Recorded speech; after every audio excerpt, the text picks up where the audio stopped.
speak about PVR and unresolved problem, a study design and results of a PRIVENT trial. Thank you very much. Dear ladies, dear gentlemen, dear chairpersons, it's a pleasure to be here, and thank you very much for the invitation. PVR is the topic of my talk, and unfortunately PVR is, for most retinal surgeons, an everlasting, so far unsolved problem. PVR occurs in 5 to 10% after retinal detachment surgery, and it's still the major cause for failure after surgical repair of a retinal detachment. In PVR, we have periretinal proliferations. PVR is an excessive cell-mediated wound healing response which is driven by growth factors, and the triggering event is the breakdown of the blood-ocular barrier. Many pharmacological approaches have been tried until recently, but none of these approaches has been introduced into clinical routine until today. I think most data exist for a combined approach of 5-FU and heparin, so anti-proliferative and anti-inflammatory in combination, and that's what we did in the Cologne group in the PRIVENT trial, and that's what I want to talk about in the next few minutes. When we look in the literature, we can find that if you use the combined approach of 5-FU and heparin in established PVR, there's no advantage for the patients. If you use it prophylactically, then at first glance there's also no advantage, but we have the risk of visual impairment due to a potentially toxic effect of the medication. But however, in a selected group of patients at risk for PVR, there seem to be very promising results with reduced PVR rate, less resurgeries, and better visual prognosis, and that sounded very promising to us. Furthermore, there was a meta-analysis dealing with this combined approach, and the authors concluded that there should be further research, especially in patients at high risk of PVR. But then the question arose, how can we identify these patients at high risk? As we know, in an ocular barrier breakdown, we have proteins in the anterior chamber that scatters the light and cells. It's the so-called Tyndall effect, and we can measure the Tyndall effect. We can objectify this effect by laser flare photometry. And in Cologne, the idea was established to measure these Tyndall effect, and we thought that patients with elevated laser flare value might have a higher risk for PVR development. And Ms. Schröter from the Cologne group could publish that eyes with uncomplicated retinal detachment and elevated laser flare value had a 16-fold higher risk for PVR development after surgery. And there were 2 more working groups that could confirm these results.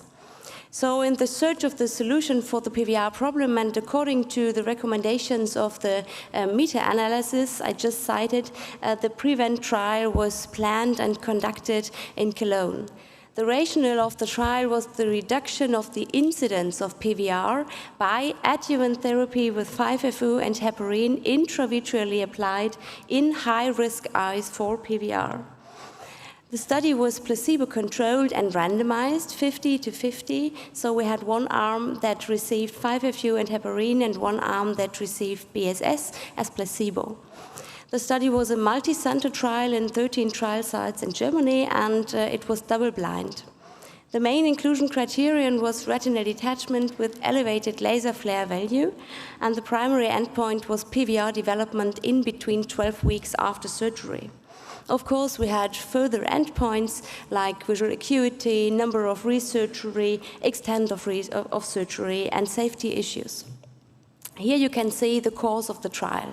Patients were admitted to the clinics and then assessed by ophthalmologists, especially by laser flare photometry, and when they met the inclusion and exclusion criteria, then they were randomized directly prior to surgery, either to the verum arm or placebo arm. Afterwards, they were followed up for 12 weeks and 3 visits, and there was an endpoint committee that graded PVR development by fundus photographs. Initially, we planned the inclusion of 560 patients after a power analysis, and we planned an interim analysis in order to be able to adapt the sample size according to the first results.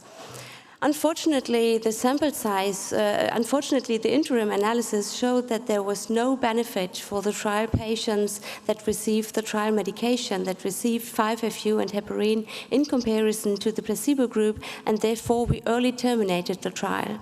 That means that we had included 325 patients until this point. Here you can see some baseline data of our study population. Most patients were male. There were more right eyes included than left eyes. More patients were pseudophakic, and most of them had a 2 to 3 quadrant retinal detachment with macular involvement. As expected, laser flare value was higher in the study eyes as compared to the healthy partner eyes. And here is the primary endpoint, PVR development, the main result of the study. As you can see here, PVR development was comparable for both groups. It was 9% in both groups, and that is not even more than in a usual population. So you can here see it might have been that we have not included the high-risk groups, because 9% is the normal rate. Secondary endpoint research-free rate was also comparable for both groups and comparable to usual results we know from the literature. And here are the results for visual acuity. As you can see here, also comparable results for placebo and verum, but interestingly, for the group, you can see here with the macular attached retinal detachment, also comparable results. So this is a positive result that we could not detect any toxic effect of the medication so far. Here are some more safety data. You can see, again, comparable results for both groups, and especially serious adverse events which were related to study medication were also comparable. So let's discuss. We have comparable results for both treatment arms, and what are the reasons that explain these comparable results? I think there are 3 potential reasons. The first one is that laser flare value was not the predictor for PVR, and that we did not include the high-risk eyes for PVR. The second one is that judgment of PVR development might have been difficult by fundus photographs.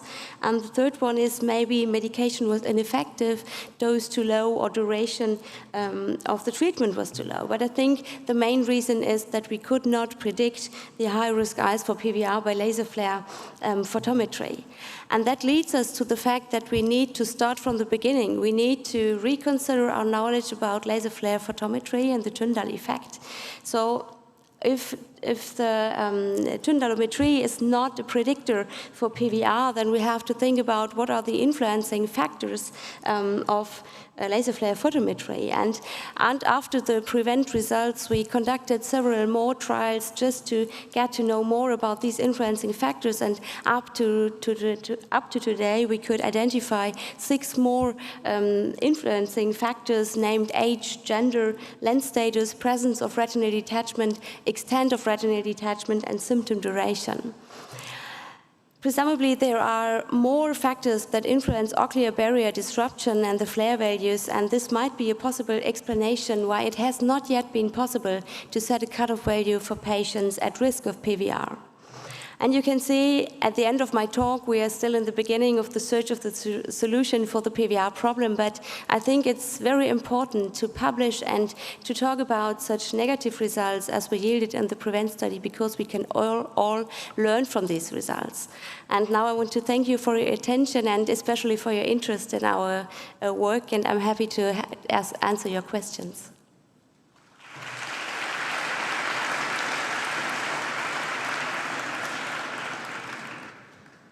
Thank you very much. Sorry, thank you very much, Frederica. That was a fantastic presentation, amazing study, very high quality. So I was interested in your laser flare prediction of high risk at onset. How was that correlated with, the known clinical phenotype of high risk features like, extent of detachment, macular status, other sort of known clinical factors that predict PVR? Yeah, we couldn't find a correlation in our analysis. Yeah, we included patients with slightly elevated laser flare values so that you cannot really detect it at the slit lamp. It's just a very, very low Tyndall effect. But there was no correlation up to now to other risk factors such as PVR grade B or something like this. But it correlated to the extent of the retinal detachment, to macular involvement, to lens status, and to age and gender. There's a question from the floor. Naomi, I can see you. Yep. Thank you very much. I don't know if this is working now. Thank you very much. It's a fantastic trial. Thank you for doing it. Can I ask you, why did you decide to go for the interim analysis? And maybe Professor Norrie can also have entered into the discussion of interim analysis and whether or not we might or might not want to do them. Thank you. Yes, we performed a power analysis before planning the study, but we wanted to be sure that we do not include such a huge mass of patients, nearly 600 patients, and find out in the end that there's no benefit. So we planned an interim analysis so that we can adapt the sample size according to the results of the interim analysis during the course of the trial. And we did not expect that we would early terminate the trial afterwards. I understand that, but you know, what is the possibility that the interim analysis might not actually give you the real result? Would you mind if, can we hear Professor Norrie's opinion on that too, please? I would like to invite Professor Norrie to... It's a difficult, thing, that's why I'm asking it. To tell his opinion about the methodology of this study. Yes, well, I was going to mention this at the end, but now's as good a time as any. I mean, interim analyses are, can be a force for good, but they need very careful handling, and they can have distinct unintended consequences. So just for those that may be not aware of this, there is the majority approach in statistics is a so-called frequentist approach, where you basically gather the data and then you open it up and you look at it and you see whether or not the hypothesis that you've designed the study around is found to be valid or otherwise. That's in contrast to a Bayesian type design where you basically look at the data as it accumulates. I'm assuming that this was a frequentist study. Yeah, you're looking at me blankly, so that means it was. So there are two real reasons that you might look at the data as it's accumulating. You might be very, very fortunate in that the treatment effects are so strong that you've actually statistically demonstrated that at a much earlier stage than having to go to the full sample size. I think you looked at it at around about 160 in each group, and the total sample size was more like 250. It was about halfway. Now, that's a good reason for doing an interim analysis, because the argument would run, well, if you've got the answer and it's reliable, why expose all of the rest of the people in the study to the same thing and take another couple of years to find the answer that's already in front of you?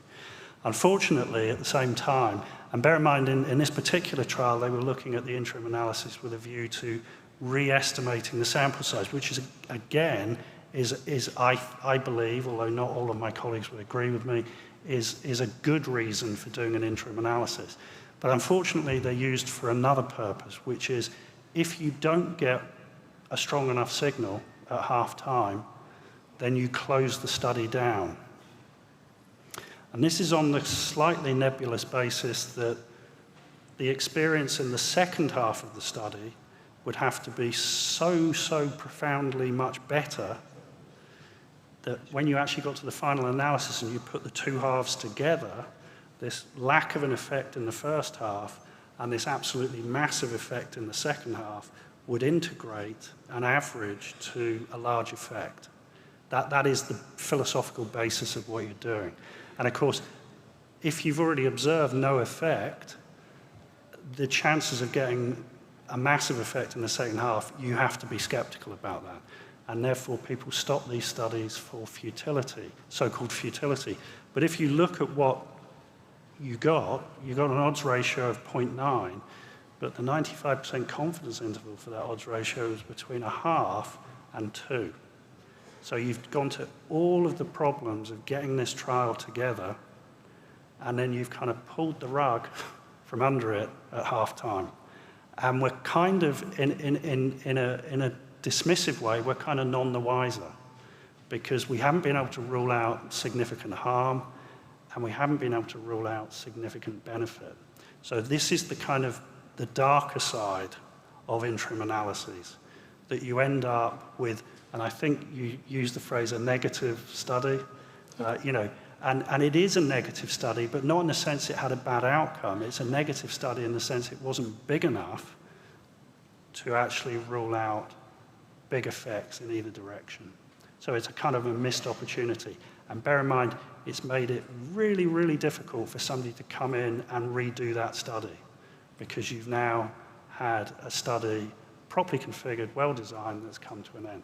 So that, we could spend the rest of the conference talking about the pluses and minuses of interim analyses, but that would be the kind of whistle-stop analysis. Thank you very much, John. That was a great authoritative answer, and it's a complex